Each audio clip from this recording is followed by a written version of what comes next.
ലഹരി വിമുക്തമാകണം. സ്റ്റാറ്റ്യൂട്ടറിയായി നിയമപരമായി ഷാപ്പുകളോ അല്ലെങ്കിൽ ഫോൺ അതൊക്കെ അവിടെ പോയി ആവശ്യമുള്ളത് കഴിച്ചോട്ടെ. ഈ ക്യൂ നിൽക്കുന്ന സമ്പ്രദായം പ്രാകൃതമാണ്, മോശമാണ്, അപരിഷ്കൃതമാണിത്. മദ്യപിക്കാൻ വേണ്ടി ക്യൂ നിൽക്കുക ഒരു പരിഷ്കൃത രാജ്യത്തും ഇല്ല. ഇത് പരിഷ്കൃത സംസ്ഥാനമല്ലേ? അതിനെന്താ ചെയ്യേണ്ടത്? ഈ കെട്ടിടത്തിന് അകത്താക്കണം. നല്ല കെട്ടിടങ്ങൾ എടുക്കണം വാടകയ്ക്ക്, നല്ല കോമൺ, വെളിയിൽ ആരും അറിയേണ്ട കാര്യമില്ല. അവിടെ മേശയും കസേരയൊക്കെ ഇട്ട് നല്ല ഭക്ഷണവും കൊടുത്ത് അവിടെ കഴിച്ചിട്ട് ഒരു പൊക്കോട്. അല്ല, യൂറോപ്യൻ രാജ്യങ്ങൾ അങ്ങനെയല്ലേ? നിങ്ങൾ ഇംഗ്ലീഷ് സിനിമ കണ്ടിട്ടുണ്ടല്ലോ, ഒരു ഉന്നത പീഠത്തിലായിരിക്കുന്നത് അല്ലേ? കുടിക്കുന്നവർ കണ്ടിട്ടില്ലേ? ബാറ് അല്ലേ? അതിന് മേളിലിരുന്ന് വാങ്ങിച്ചു കുടിക്കുക. അല്ലാതെ വഴി നടന്നവരാരും നടന്നു കുടിക്കാറില്ല. അവരാണ് നിങ്ങൾ സിനിമ കാണുക. നിങ്ങളുടെ സംസ്കാര സമ്പന്നമാണല്ലോ. നമ്മൾ എല്ലാത്തിനും മുമ്പിലാണ്. എന്തതിന്റെ മുമ്പിലാണ് അവര് അവിടെ ഇരിക്കും. നല്ല പൊങ്ങി ആ ബാറിന്റെ പൊക്കം എത്രയുണ്ടോ അത്രയും പൊക്കം ഉണ്ടാവും. അവിടെ ഇരുന്നാണ് ഞാൻ സിനിമയിലൊക്കെ കാണുന്നത്. അങ്ങനെയാണ്. അല്ലാതെ അവരെ വഴി നിന്ന് കുടിക്കാറൊന്നുമില്ല, കൊണ്ടുനടന്ന് കുടിക്കാറില്ല.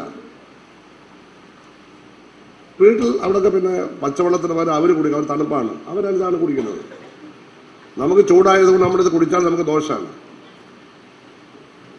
പക്ഷേ ഇംഗ്ലീഷുകാരോ അല്ല യൂറോപ്യൻസ് പോലും മദ്യപാനം നമ്മുടെ ജലപാനം പോലെയാണ് അവർക്കെന്നുള്ളത് സത്യമാണെങ്കിലും കുടിയന്മാരെ അവർ അംഗീകരിക്കുന്നില്ല. കുടിക്കും, പക്ഷെ കുടിയൻ ട്രങ്കണ്ണസ് കുറ്റകരമാണ്.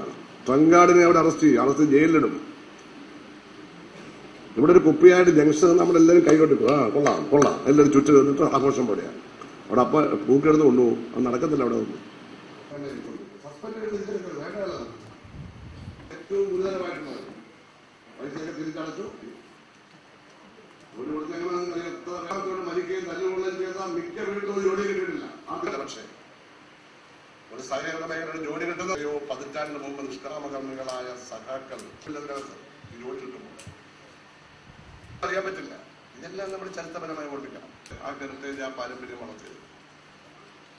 അങ്ങനെ നമ്മുടെ സാധാരണ സഹകരണ മേഖലയുടെ സംഘടന മറ്റേത് ട്രേഡ് യൂണിയനെക്കാളും ആണെങ്കിൽ മുതലാളിമാരെ വേണ്ടി പോകേണ്ട കാര്യമില്ല.